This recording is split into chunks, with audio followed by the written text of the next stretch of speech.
A mysterious figure, number 1, recruits assassins for a group called the Invincibles. They fight a war in the shadows for Irish independence. Why? Ireland was under British rule, and evictions of Irish tenant farmers raged across the country. Enters the scene James Carey with his posse of recruits.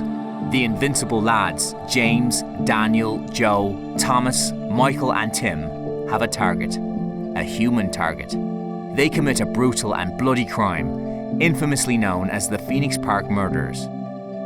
The news spreads across the lands like wildfire and jumps across the ocean. James gives the signal with a crisp, white handkerchief for the fellows to remove their political foe, Henry Burke. But things didn't go quite according to plan.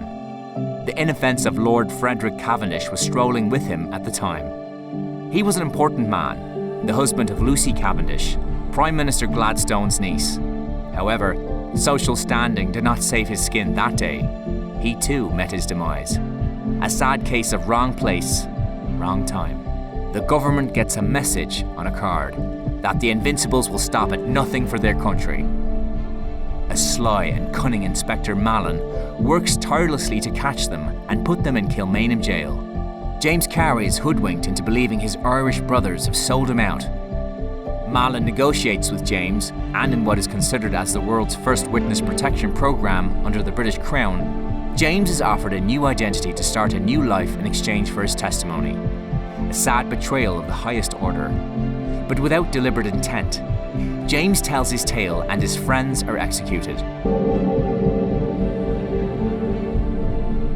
James is a hated man among his old comrades and his British foes, but is sent away in disguise on a ship to South Africa with his family. The Invincible families mourn their loved ones, and to this very day are considered national heroes because their lives were taken with secrets intact. They still lie buried in Kilmainham jail. James sails on a boat to Cape Town with his wife and 7 children. And on this ship, he meets an Irish-American, Patrick O'Donnell.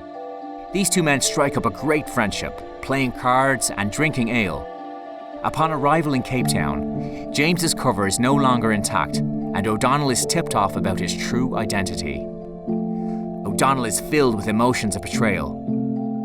Shortly after their departure from Cape Town to Natal, O'Donnell appears in James's cabin, and in a harrowing scene, James is dead. James's kinsmen and British foes light up the streets and sky in celebration with bonfires and processions. And off to England O'Donnell is sent for his trial. He too is hung in the gallows. And when you think it's all said and done, now 135 years later, the Invincibles are to possibly be exhumed from Kilmainham jail. Even the Mayor of Dublin has put his stamp of approval on this important feat. These men are more heroes now than ever before, because once again Ireland is fighting for Irish independence with Brexit as the backdrop. So, how is that for a story? Would you like to put your mark on revealing all this intrigue on screen to the world through the eyes of the Invincible ancestors, politicians and historians? And, with a bit of luck, we may even chat to Earl Spencer, as his ancestor witnessed the Phoenix Park murders but thought it was nothing but a brawl.